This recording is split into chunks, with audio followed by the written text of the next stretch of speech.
పరమాత్మ శోధనే మోక్ష మార్గము ఛానల్కు స్వాగతం. ఈ ఆధ్యాత్మిక ఛానల్లో సంపూర్ణ భగవద్గీత వీడియోకు మాత్రమే లైక్ చేసి షేర్ చేయమని కోరడం జరిగినది మరియు విడివిడి అధ్యాయముల భగవద్గీత వీడియోలకు మాత్రమే తప్పకుండా సబ్స్క్రైబ్ చేసుకోమని కోరడం జరిగింది. కానీ ఈ వీడియోను చివరి వరకు చూడవలయనని కోరుకుంటున్నాను. ఈ వీడియోను చివరి వరకు చూస్తేనే మీ ఆధ్యాత్మిక ఆలోచనలకు పరిపూర్ణమైన అర్థము లభిస్తుంది. ఏ మనిషి అయితే బియాండ్ ది సైన్స్ ఆలోచన చేయగలుగుతారో వారు మాత్రమే భగవంతుని సాక్షాత్కారం పొందగలుగుతారు. ఎవరైతే సైన్స్కు దిగువన మరియు సైన్స్ దగ్గర ఆగిపోతారో, సైన్స్కు మించిన స్థాయిలో ఆలోచించలేరో అటువంటి వారికి ఎట్టి పరిస్థితులలోనూ పరమాత్మ సాక్షాత్కారము లభించదు. ఇది తథ్యం. వ్యక్తి యొక్క ఆధ్యాత్మిక ఎదుగుదలకు సైన్స్ అనేది ఒక మెట్టు లేక కొలమానంగా మాత్రమే ఉపయోగపడుతుంది. జీవుల శరీరములో ఆత్మ ఏ విధంగా బంధింపబడి ఉంటుందో భగవద్గీత, సైన్స్ మరియు ప్రకృతి యొక్క ఉదాహరణలతో ఇప్పుడు నేను మీకు వివరిస్తాను. భగవద్గీత 14వ అధ్యాయము గుణత్రయ విభాగ యోగము 5వ శ్లోకము. సత్వం రజస్తమ ఇతి గుణా ప్రకృతి సంభవాః నిబధ్నంతి మహాబాహో దేహే దేహినమవ్యయం. ఈ శ్లోకము యొక్క అర్థం: ఓ మహాబాహువులు గల అర్జున, భౌతిక ప్రాకృతిక శక్తి అనేది త్రిగుణములను కలిగి ఉంటుంది. సత్వగుణము, రజోగుణము మరియు తమోగుణము. ఈ గుణములే నాశము లేని నిత్య ఆత్మను నశ్వర దేహమునకు బంధించును అంటాడు పరమాత్మ. ఈ శ్లోకము యొక్క అర్థాన్ని ఇంకా వివరంగా చెప్పాలంటే, భౌతిక ప్రకృతి త్రిగుణములను కలిగి ఉంటుంది కాబట్టే ప్రకృతిచే తయారు చేయబడిన శరీరము, మనస్సు మరియు బుద్ధి ఈ మూడింటికి కూడా త్రిగుణములు ఉంటాయి. కానీ పరమాత్మ త్రిగుణములకు అతీతుడు. పరమాత్మ త్రిగుణాతీతుడు అయినప్పటికీ ఆయనే అన్నింటినీ సంరక్షించి పోషించేవాడు. ఆ పరమాత్మ నిర్గుణుడు అయినా ప్రకృతి త్రిగుణములకు భోక్త ఆ పరమాత్మే అని 13వ అధ్యాయము క్షేత్రజ్ఞ విభాగ యోగము 15వ శ్లోకములో వివరించబడి ఉంది. అంటే త్రిగుణాత్మకమైన భౌతిక ప్రకృతి త్రిగుణాతీతుడైన పరమాత్మ చైతన్యాన్ని కలిగి ఉంటేనే భౌతిక ప్రకృతికి మనుగడ సాధ్యమవుతుంది. లేదంటే భౌతిక ప్రకృతి కూడా అంతర్ధానమవుతుంది. కాబట్టే నశించిపోయే త్రిగుణాత్మకమైన ఈ దేహము నాశము లేని పరమాత్మ చైతన్యాన్ని బంధించుకుని ఉంటుంది. త్రిగుణములు కేవలము మానవ శరీరములో మాత్రమే ఈ విధంగా ఆత్మను బంధించడము లేదు. మనిషితో పాటు సమస్త భౌతిక సృష్టి ఇటువంటి ఆత్మ బంధనములతో ముడిపడి ఉంది. దీనికి భౌతిక ప్రకృతిలో ఉన్న ప్రతి జీవి, ప్రతి చెట్టు, ప్రతి వస్తువు, ప్రతి కణము, ప్రతి అణువు కూడా ఉదాహరణే. ఉదాహరణకు గాలి తడి లేదా నీరు, వాసనలను, వేడిని బంధించుకొని ఉండటమే కాకుండా భూమిని ఆవరించి ఉన్న గాలి అనేది అనేక వాయువుల సమ్మేళనం. గాలిలో నత్రజని 78%, ఆక్సిజన్ 21% అత్యధిక మొత్తంలో ఉంటాయి. వీటితో పాటు ఆర్గాన్, కార్బన్ డయాక్సైడ్ మరియు అతి స్వల్ప పరిమాణాల్లో వివిధ 7 రకాల వాయువులతో సంఘటితమై ఉంటుంది. రెండవ ఉదాహరణ నీరు 2 హైడ్రోజన్ అణువులు, 1 ఆక్సిజన్ అణువు బంధనముల వలన నీరుగా ఉంటుంది. భగవద్గీత 7వ అధ్యాయము జ్ఞాన విజ్ఞాన యోగము 8వ శ్లోకము. అపోహ రసోస్మి కౌంతేయ, నీటిలో రుచిగా ఉన్నది నేనే అంటాడు పరమాత్మ. 3వ ఉదాహరణ చెట్టులో ఉన్న బంధనములు 4 రకాలుగా ఉంటుంది. 1 సెల్యులోజ్ బంధనములు. ఇది చెట్టు కాండం, ఆకులలో ఉంటుంది. ఈ బంధనములు చెట్టుకు గట్టిదనం ఇస్తాయి. 2 హైడ్రోజన్ బంధాలు. ఈ బంధాలు నీటి అణువుల మధ్య ఉండి మూలాల నుండి ఆకులకు నీళ్లు పైకి లాగుతాయి. 3. వుడ్ వైడ్ వెబ్ బంధనములు మూలాల కింద ఫంగస్ ద్వారా ఉంటుంది. దీనివలన చెట్లు ఒకదానికొకటి మాట్లాడుకుంటాయి, ఆహారం పంచుకుంటాయి. 4. అనుబంధాలు CHO అణువుల మధ్య ఉంటుంది. ఇవి చెట్టును నిర్మించే ఇటుకలు. ఆధ్యాత్మికము ప్రకారం చెట్టు పంచభూత బంధనం. ఈ 5 లేకుండా చెట్టు బతకదు. ప్రకృతి మనిషి బంధం ఏమిటంటే మనము ఊపిరి వదులుతాం, చెట్టు ఊపిరి పీలుస్తుంది. చెట్టు ఊపిరి వదులుతుంది, మనం ఊపిరి పీలుస్తాం. ఇది అతి పెద్ద బంధం. 4వ ఉదాహరణ రాయి. రాయిలో ఉండే బంధనములు ఏమిటంటే లక్షల కోట్ల అణువుల బంధాలతో గట్టిగా కూర్చున్న ఒక పెద్ద కుటుంబం. సైన్స్ ప్రకారం రాయిలో 4 రకాలుగా బంధనములు ఉంటాయి. 1. అయానిక్ బంధం. ఉప్పు మరియు సున్నపురాలలో పాజిటివ్ నెగటివ్ అయాన్లను గట్టిగా పట్టుకుంటుంది. 2. కోవాల్ట్ బంధం. క్వార్జ్ మరియు డైమండ్లలో అణువులు ఎలక్ట్రాన్లు పంచుకుంటాయి, చాలా గట్టిగా ఉంటుంది. 3. మెటాలిక్ బంధము. ఇనుపరాయి మరియు బంగారు రాయి లోహపు అణువులను కలిపి ఉంచుతుంది. 4. వాండర్ వాల్స్ బంధం. గ్రాఫైట్ మరియు మైకాలలో పొరలను సన్నగా అతికిస్తుంది. ఆధ్యాత్మికము ప్రకారము రాయి 90% భూమి తత్వము. అందుకే రాయి చాలా స్టేబుల్గా నిశ్చలంగా ఉంటుంది. భగవద్గీత 7వ అధ్యాయము జ్ఞాన విజ్ఞాన యోగము 9వ శ్లోకము పుణ్యో గంధ పృథివ్యాం చ.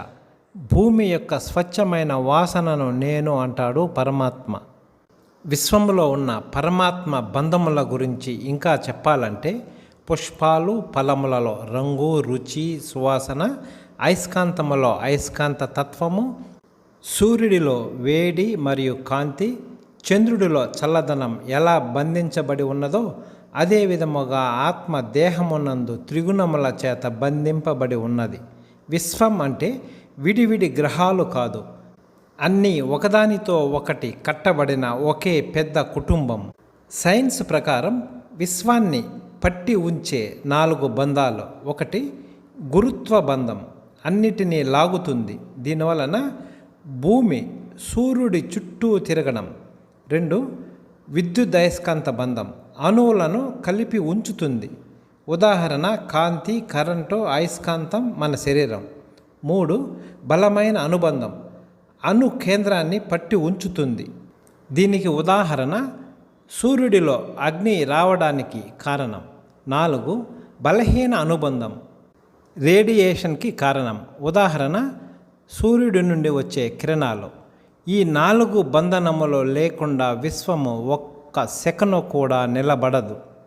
విజ్ఞాన శాస్త్రం 2020వ సంవత్సరంలో కనుక్కుంది. విశ్వంలోని గెలాక్సీలు మెదడులోని న్యూరాన్లలాగే ఉన్నాయి.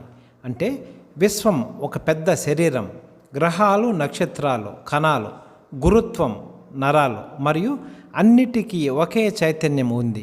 భగవద్గీత 7వ అధ్యాయము జ్ఞాన విజ్ఞాన యోగము 7వ శ్లోకం మాతః పరతరం నాణ్యత్ కించిదస్తి ధనంజయ మయి సర్వమిదం ప్రోతం సూత్రే మణిగణా ఇవ. ఈ శ్లోకం యొక్క అర్థము, ఓ ధనంజయ, నాకంటే పరమైనది మరొకటి లేదు. ఈ సమస్త జగత్తు నాలోనే దారానికి గుచ్చిన మనుల వలె అల్లబడి ఉంది అంటాడు పరమాత్మ. ఈ ఉపమానం ద్వారా శ్రీకృష్ణుడు చెప్పదలుచుకున్నది ఏమిటంటే జగత్తులోని సమస్త జీవులు, వస్తువులు ఒక దారంలో గుచ్చిన మనుల వలె ఆధారపడి ఉన్నాయి.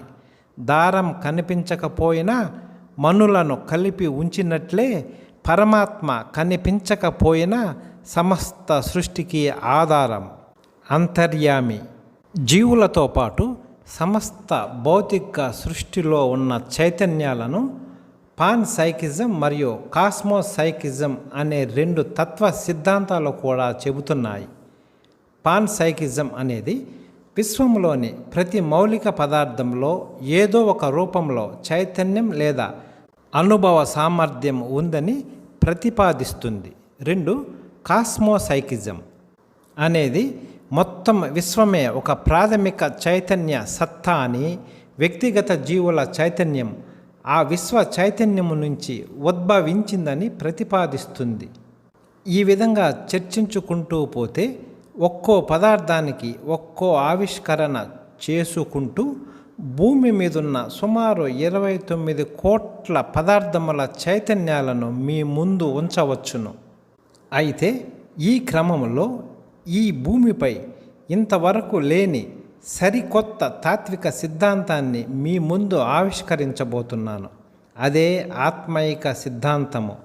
ఈ ఆత్మైక సిద్ధాంతము ఏమి చెబుతుందంటే, అనంతమైన పరమాత్మలో అణుమాత్రంగా వ్యక్తమై ఉన్న సమస్త సృష్టిలోని చరాచర జగత్తుతో పాటుగా ప్రతి జీవి, ప్రతి మౌలిక పదార్థము, ప్రతి వస్తువు కూడా అంతర్లీనంగా విడదీయుటకు వీలు లేని శక్తి, మేధస్సు, కాలముల అనుసంధానముతో ఆవరించబడి ఉంటాయి అని తెలియచెప్పేదే ఆత్మైక సిద్ధాంతము.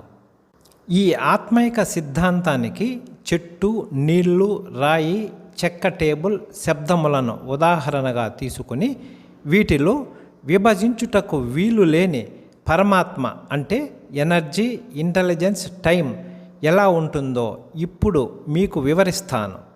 ఈ ఆత్మైక సిద్ధాంతానికి మొదటి ఉదాహరణ చెట్టు. చెట్టులో శక్తి, మేధస్సు, కాలము ఎలా ఉంటాయో చూద్దాం. చెట్టులో శక్తి ఏ విధంగా ఉంటుంది అంటే, చెట్టు శక్తిని ఉపయోగించుకొని మూలాల నుండి 100 అడుగుల ఎత్తు వరకు నీటిని లాగుతుంది.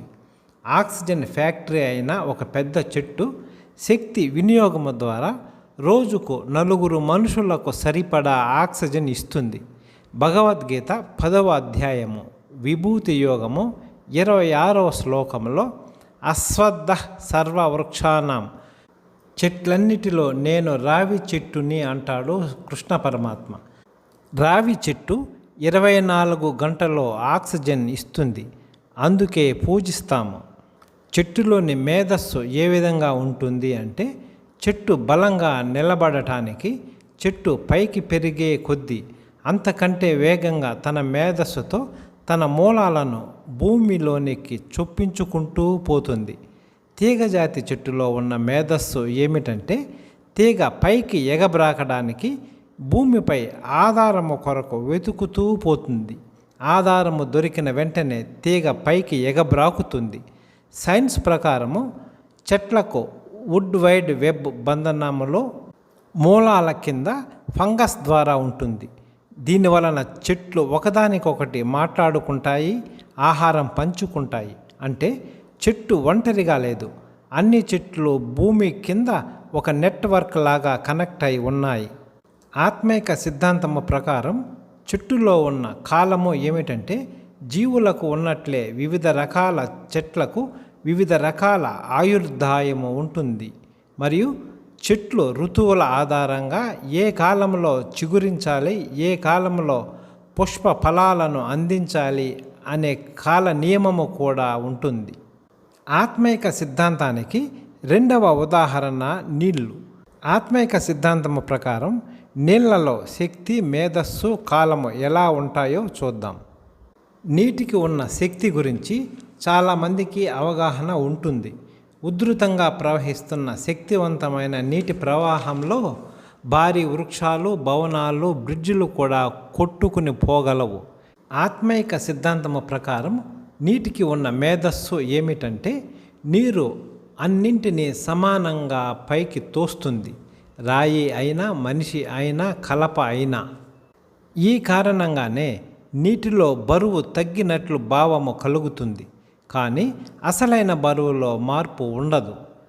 2000 సంవత్సరాల క్రితము కనుగొన్న ఆర్కిమెడిస్ సూత్రం ప్రకారం ఒక వస్తువు నీటిలో మునిగినప్పుడు అది తన బరువుకు సమానమైన నీటిని పక్కకు నెట్టివేస్తుంది. అంతే బరువును నీరు పైకి తోస్తుంది. నీటికి ఉన్న ఇంకో మేధస్సు ఏమిటంటే, నీరు 100 డిగ్రీల సెంటీగ్రేడ్ వేడి అయినప్పుడు ఆవిరిగా మారాలని, 0 డిగ్రీ సెంటీగ్రేడ్ వచ్చినప్పుడు నేను ఘనీభవించాలి అనే మేధస్సు నీటికి ఉంటుంది. నీరు, ఆవిరి, మేఘం, వర్షం, నీరు, ఇదే జలచక్రం. కోట్ల సంవత్సరాలుగా ఆగకుండా తిరుగుతుంది.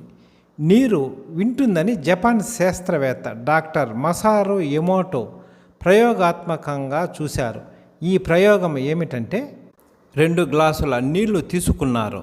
ఒక గ్లాసుపై ప్రేమ ధన్యవాదాలు అని వ్రాసి మంచి మాటలు చెప్పారు. రెండో గ్లాసుపై ద్వేషం చంపేస్తా అని వ్రాసి తిట్టారు. ఈ 2 గ్లాసుల నీళ్లు 24 గంటలు ఫ్రీజ్ చేసిన తర్వాత మైక్రోస్కోప్లో చూశారు. ప్రేమ అన్న నీళ్ళల్లో అందమైన స్నోఫ్లేక్ లాంటి క్రిస్టల్ వచ్చింది. ద్వేషం అన్న నీళ్ళలో విరిగిపోయిన అసహ్యమైన క్రిస్టల్ వచ్చింది. ఈ ప్రయోగపు ఫోటోలతో డాక్టర్ మసారు ఎమోటో ఒక పుస్తకం వ్రాశారు.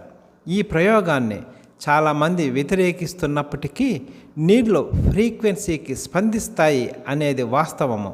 దీన్నే సీమాటిక్స్ అంటారు.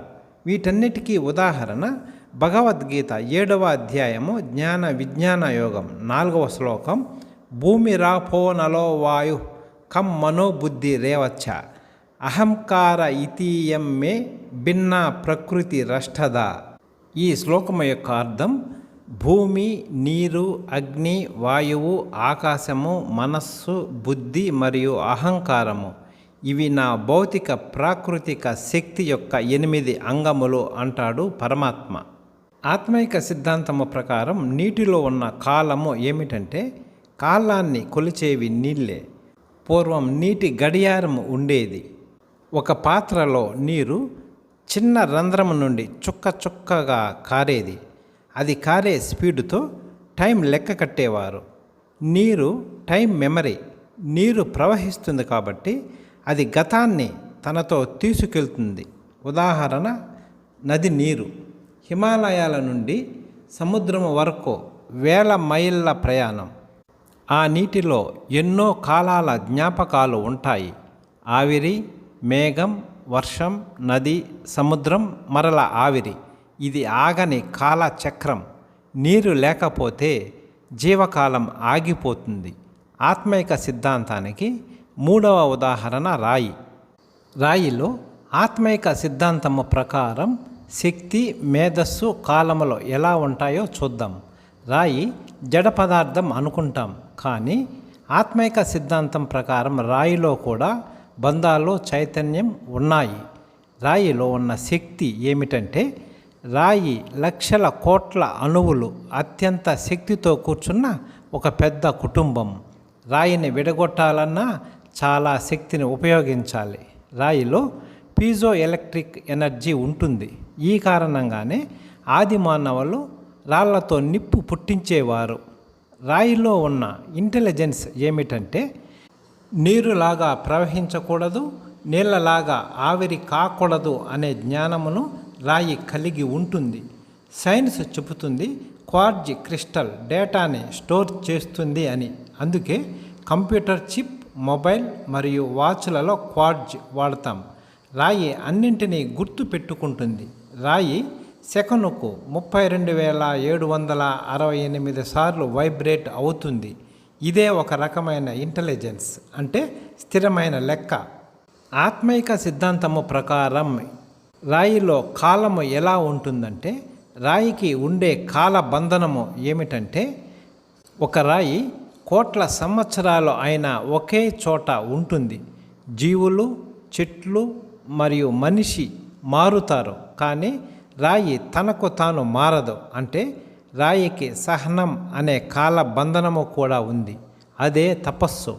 రాయికి ఉదాహరణగా ఉన్న జీవి ఆఫ్రికన్ లంగ్ ఫిష్. ఇది 4 సంవత్సరాలు నీళ్లు, ఆహారం లేకుండా కదలకుండా రాయిలాగా ఉంటుంది. ఆత్మైక సిద్ధాంతానికి 4వ ఉదాహరణ చెక్క టేబుల్. చెక్క టేబుల్లో ఎనర్జీ, ఇంటెలిజెన్స్ అండ్ టైం ఏ విధంగా ఉంటాయో ఇప్పుడు చూద్దాం. చెక్క టేబుల్లో శక్తి ఏ విధంగా ఉంటుందంటే చెక్కలో లిగ్నిన్ ప్లస్ సెల్యులోజ్ అనే బంధనములు ఉంటాయి.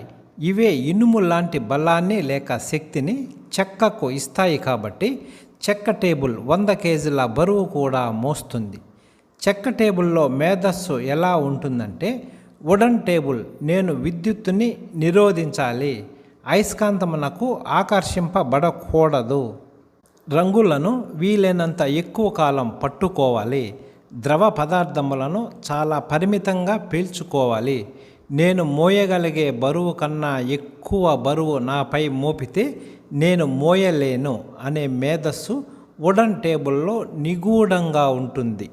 చెక్క టేబుల్లో కాలము ఏ విధంగా ఉంటుందంటే, వుడన్ టేబుల్కు రాయిలాగా కోట్ల సంవత్సరాలు కాకుండా పరిమిత కాల వ్యవధి ఉంటుంది. అగ్నికి నిమిషాలలో బూడిద అవుతుంది. మట్టిలో కొన్ని నెలలు లేక సంవత్సరాలకు మట్టిలో కలిసిపోతుంది. నీటిని కొన్ని గంటలు మాత్రమే పట్టి ఉంచుకుంటుంది. ఆయిల్ లేదా రసాయన మరకలను జీవితాంతము పట్టి ఉంచుకుంటుంది. ఆత్మైక సిద్ధాంతమునకు 5వ ఉదాహరణ శబ్దము. ఆత్మైక సిద్ధాంతము ప్రకారం శబ్దంలో శక్తి, మేధస్సు, కాలములు ఏ విధంగా ఉంటాయో చూద్దాం. శబ్దంలో శక్తి ఎలా ఉంటుందంటే, శబ్దం అంటే కేవలం వినికిడి మాత్రమే కాదు. శబ్దం సృష్టికి మొదటి అడుగు. శబ్దం గాలిలో వైబ్రేషన్. ఫిజిక్స్ ప్రకారము సైనికులు బ్రిడ్జి మీద సైనిక కవాతు చేస్తే ఆ శబ్దశక్తికి బ్రిడ్జి కూలిపోతుంది. దీనిని ఫిజిక్స్ భాషలో రెజనెన్స్ అంటారు. అందుకే బ్రిడ్జి పైన సోల్జర్స్ మార్చ్ పాస్ట్ను నిలిపివేస్తారు. 120 డెసిబుల్స్ కంటే ఎక్కువ శబ్దం వస్తే ఆ శబ్ద శక్తికి చెవి పొర చిరిగిపోతుంది. ఆత్మైక సిద్ధాంతం ప్రకారం శబ్దంలో మేధస్సు ఎలా ఉంటుందంటే, సోనార్ అండ్ అల్ట్రాసౌండ్ ద్వారా డాక్టర్లు పొట్టలో బిడ్డని చూడటానికి మరియు జలంతర్గాములో సముద్రంలో శత్రువుని కనిపెట్టడానికి శబ్ద తరంగాలనే వాడతారు. అంటే శబ్దానికి దూసుకుపోయి సమాచారం తీసుకువచ్చే మేధస్సు శబ్దానికి ఉంది. శబ్దానికి ఉన్న మరొక అద్భుతమైన మేధస్సు ఏమిటంటే, శబ్దము కంపనము అంటే వైబ్రేషన్గా ప్రారంభమయ్యి గాలి అణువులను ఒక అణువు నుండి ఇంకొక అణువు నెడుతూ డోమినో ఎఫెక్ట్ లాగా గాలి తరంగాలు ప్రయాణిస్తాయి. దీన్నే అనుదైర్ఘ్య తరంగం, ఇంగ్లీషులో లాంగిట్యూడనల్ వేవ్ అంటాం. ఈ విధంగా గాలి అణువులను నెట్టుకుంటూ ప్రయాణిస్తూ తగినంత సమయం వరకు శబ్ద అర్థము మరియు శబ్ద రూపము చెదిరిపోకుండా శబ్దము తన మేధస్సుతో కాపాడుకుంటుంది. శూన్యములో ప్రయాణించలేము లేదా ప్రయాణించకూడదు అనే మేధస్సు కూడా శబ్దానికి ఉంటుంది. ఒక శబ్దాన్ని ఇంకొక శబ్దముతో నివారించగల మేధోశక్తి శబ్దానికి ఉంది. దీనిని శబ్దబేరి విద్య అంటారు. ఇది సనాతన ఋషులు చెప్పిన విద్యలలో ఒకటి. శబ్దాన్ని శబ్దంతో కొట్టి ఆపే శబ్దబేరి విద్య ఎలా పనిచేస్తుందంటే, ప్రపంచంలో ప్రతిదానికి ఒక స్వంత ఫ్రీక్వెన్సీ ఉంటుంది. ఒక శబ్దం వస్తుంది, ఉదాహరణకు పిడుగు, బాంబు, పెద్ద అలలు. దానికి ఎదురుగా సరిగ్గా ఆపోజిట్ ఫ్రీక్వెన్సీ ఉన్న శబ్దాన్ని పంపితే రెండు శబ్దాలు ఒకదానిని ఒకటి క్యాన్సల్ చేసుకుంటాయి. నిశ్శబ్దం. దీన్నే ఆధునిక సైన్స్లో నాయిస్ క్యాన్సలింగ్ అంటాము. ఇదే టెక్నాలజీ హెడ్ఫోన్లో ఉంటుంది. కానీ మన ఋషులు వేల సంవత్సరాల క్రితమే దీన్ని శబ్దబేరి విద్య అన్నారు. లక్ష్మణుడు మేఘనాథుడి నాగపాశంని శబ్దంతో ఆపాడు.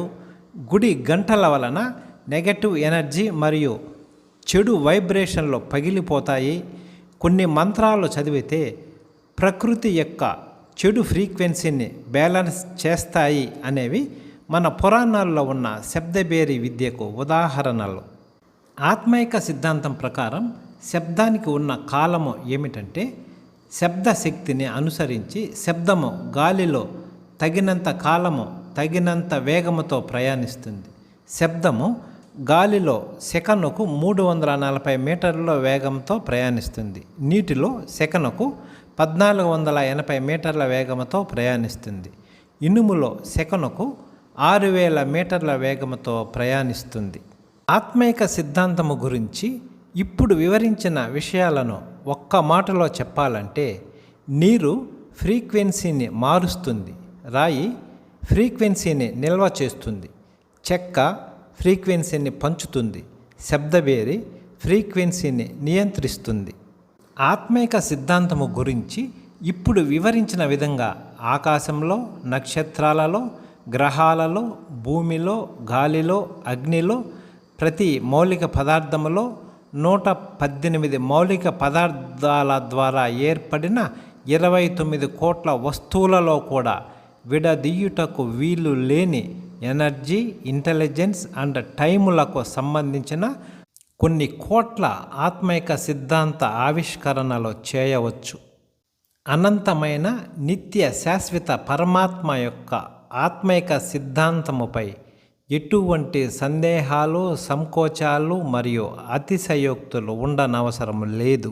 ఎందుకంటే జీవ పరిణామ క్రమాన్ని వివరించిన డార్విన్ సిద్ధాంతముతో కూడా పోల్చలేనటువంటి గొప్ప ఆత్మైక సిద్ధాంతము ఎంతో సహేతుకమైనది, వాస్తవమైనది మరియు సత్య దూరము కానిది. 1950వ దశకంలో శ్రీ జంధ్యాల పాపయ్య శాస్త్రి గారి మదిలో నుండి జాలువారిన పుష్ప విలాపం అనే కవితా ఖండానికి శ్రీ జంధ్యాల పాపయ్య శాస్త్రి గారు కరుణశ్రీ అనే బిరుదును గడించారు. అటువంటప్పుడు ప్రతి పదార్థంలో కూడా విడదీయడానికి వీలు లేని పరమాత్మ చైతన్యము అయిన ఎనర్జీ, ఇంటెలిజెన్స్ మరియు టైం ఉంది అనే ఆత్మైక సిద్ధాంతమునకు అతిశయోక్తి ఉండనవసరము లేదు. ఆత్మైక సిద్ధాంతమునకు బలమైన ఆధారము ఏమిటంటే ఈ జగత్తుని కూర్చిన భౌతిక శక్తి అద్భుతమైన వైవిధ్యం కలది మరియు నిగూఢమైనది. ఆధునిక శాస్త్రంలో పదార్థాన్ని మూలకముల సమ్మేళనంగా పరిగణిస్తారు. ప్రస్తుతం 118 మూలకాలు కనుగొనబడి పీరియాడిక్ టేబుల్లో పొందుపరచబడ్డాయి.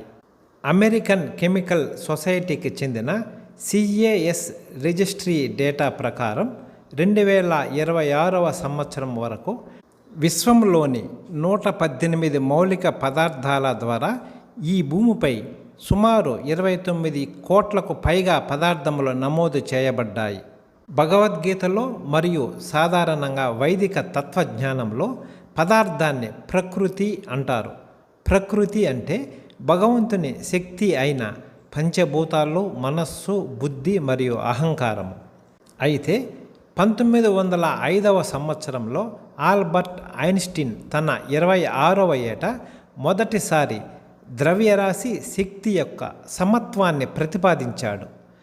ద్రవ్యాన్ని శక్తిగా మార్చుకోగలిగే అవకాశము ఉందని చెప్పాడు. ఇది E=mc² అన్న సూత్రం ప్రకారం జరుగుతుంది. ఈ దృక్పథం అంతకు క్రితం వరకు న్యూటన్ పరంగా విశ్వమంతా ఘన పదార్థముతోనే ఉంది అన్న అవగాహనని సమూలంగా మార్చివేసింది. తర్వాత 1920వ దశకంలో నీల్స్ బోర్ మరియు ఇతర శాస్త్రవేత్తలు క్వాంటం థియరీ ప్రతిపాదించారు. The dual particle wave nature of మ్యాటర్ను ప్రతిపాదించారు.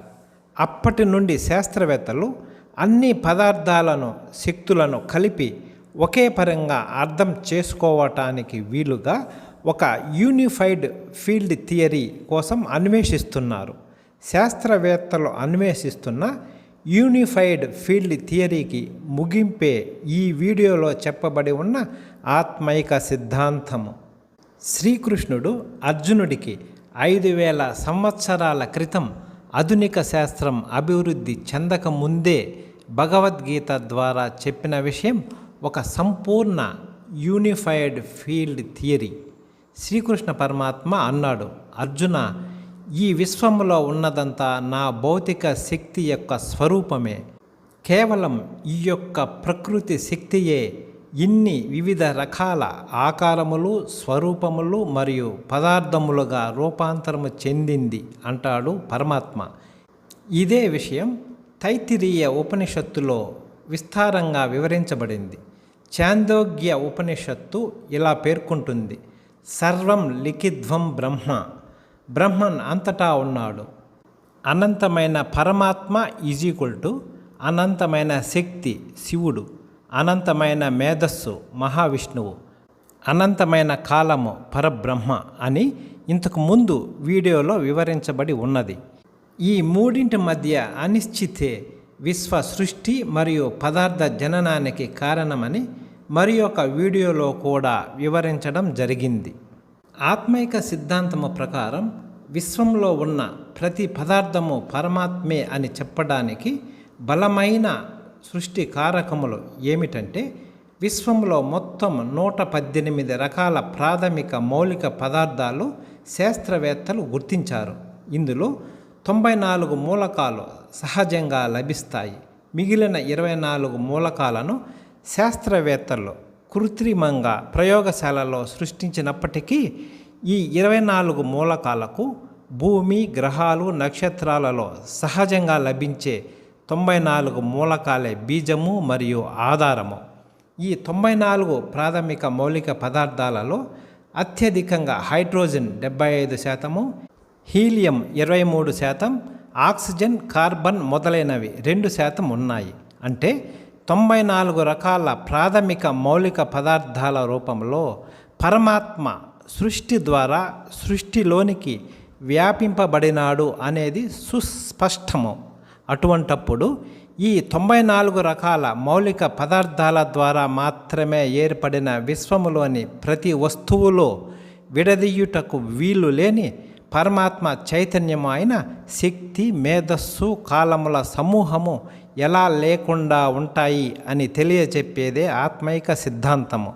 శరీరంలో ఆత్మ అంటే పరమాత్మ ఎలా బంధింపబడి ఉంటుందో మొదలుపెట్టి శరీరంలో ఉన్నట్లే ప్రతి జీవి, ప్రతి చెట్టు, ప్రతి వస్తువు, ప్రతి పదార్థములో కూడా పరమాత్మ తత్వము ఎలా ఉంటుందో ఈ వీడియోలో వివరించబడినది. ఈ భూమిపైన మానవ జన్మ ఎత్తిన ప్రతి ఒక్కరూ 24 గంటలు త్రిగుణాత్మకమైన భౌతిక సృష్టి కోసము మాత్రమే కాకుండా 24 గంటలలో కనీసము అర్ధ గంట అయినా ఈ భౌతిక త్రిగుణములకు అతీతమైన పరమాత్మ గురించి ఆలోచించండి. పరమాత్మను పొందండి. పరమాత్మను చేరి మీ మానవ జన్మను పరిపూర్ణం చేసుకోండి. Let your light shine.